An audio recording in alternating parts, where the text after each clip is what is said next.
அட நில்லுங்க, பிரெட் வேணாயிடுச்சுன்னு தூக்கி போட போறீங்களா? இந்த வீடியோ பார்த்துட்டு அந்த முடிவை நீங்கள் மாற்றிப்பீங்க. வாங்க வீடியோக்குள்ளே போகலாம்.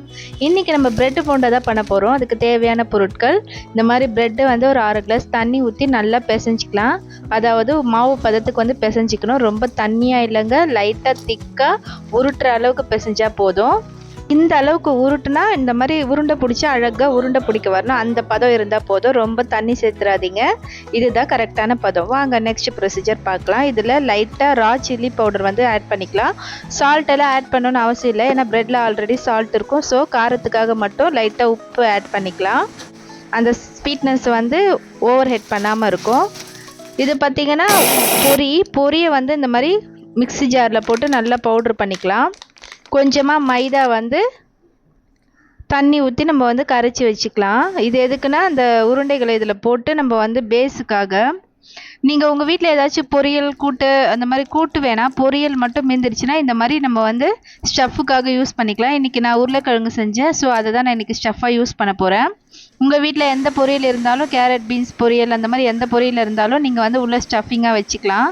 பாருங்கள், ப்ரெட்டை வந்து இந்த மாதிரி நம்ம அழகாக உள்ளங்கையில் வச்சு தட்டிக்கலாம். இல்லை ஆயில் கவரு அந்த மாதிரி எது இருந்தாலும் நீங்கள் வச்சு தட்டிக்கலாம். ரவுண்ட் ஷேப்பில் கொடுத்துட்டு அந்த பொரியலை வந்து இதுக்குள்ளே வச்சிடலாம். ஸ்டஃபிங்கும் உருண்டை பிடிச்சி தான் வைக்கணும். அந்த உருண்டை வந்து வெளியில் தெரியாத அளவுக்கு அழகாக நம்ம வந்து மடித்து விட்டுக்கலாம். சப்போஸ் உங்களுக்கு இந்த மாவு பத்தலைன்னா லைட்டாக மாவு எடுத்து அதை மூடுற அளவுக்கு நம்ம வச்சு உருண்டை பிடிச்சிக்கலாம். இல்லைன்னா ஸ்டஃபிங் வந்து வெளியில் வந்துடும்.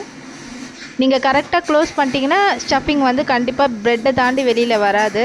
பாருங்கள், இந்த அளவுக்கு நீங்கள் வந்து உருண்டை பிடிச்சிக்கலாம். இப்போ வந்து மைதா பேஸ் இருக்கு இல்லையா, அதில் போட்டு நம்ம எடுத்துக்கலாம். ஃபுல்லாக நனையணும், நல்லா ஊறக்கூடாது, சும்மா நனைச்சி எடுத்து இப்போ அந்த பொரியோட இது இருக்கு இல்லையா, அந்த பொரியோட பவுடரில் வந்து நம்ம அப்ளை பண்ணி அப்படியே ஃபுல்லாக எடுத்து தட்டில் வச்சுக்கலாம்.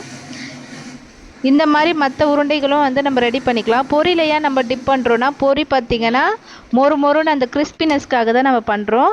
ஒரு கடாய் வச்சுட்டு அதில் ஆயில் போட்டுக்கலாம். ஆயில் நல்லா காயணுங்க, அதுதான் ரொம்ப முக்கியம். ஆயில் காய்ஞ்சோன்னே இந்த உருண்டைகளை போட்டுக்கலாம். ஆயில் காயாமல் போட்டிங்கன்னா ரொம்ப எண்ணெய் இழுத்துக்கும். ஸோ வந்து ஆயிலியாக இருக்க மாதிரி இருக்கும். எண்ணெய் நல்லா காய்ஞ்ச பிறகு தான் உருண்டைகளை போடணும்.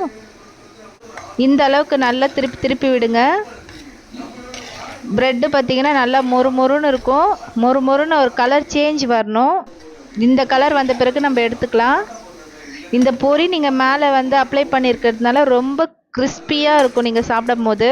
இங்கே பாருங்கள், நான் இப்படி போடுறேன், எப்படி சவுண்டு வருது பாருங்கள். என்னடா இது பாறாங்கல்ல நினச்சிக்காதீங்க, சவுண்டு தான் அப்படி. டேஸ்ட்டு சும்மா வேறு லெவலில் இருக்கும். இங்கே பாருங்கள் எவ்வளோ சாஃப்டாக ஓப்பன் ஆகுது. இந்த அளவுக்கு வந்து போண்டா சாஃப்டாக இருக்குது. ஆனால் தூக்கி போட்டால் என்ன மாதிரி சவுண்டு வருது பார்த்தீங்களா, கிறிஸ்பியாக. சாப்பிடும் போது மொறுன்னு சூப்பராக இருக்கும். அதுக்கு காரணமே அந்த பொரி தான். இதை நீங்கள் டீ கூட சர்வ் பண்ணிங்கன்னா ஈவினிங் ஸ்நாக்ஸாக குழந்தைங்களாம் விரும்பி சாப்பிடுவாங்க. இந்த வீடியோ பிடிச்சிருந்தால் லைக் அண்ட் சப்ஸ்கிரைப் பண்ணுங்கள், மறக்காமல் கமெண்ட் பண்ணுங்கள். பாய்.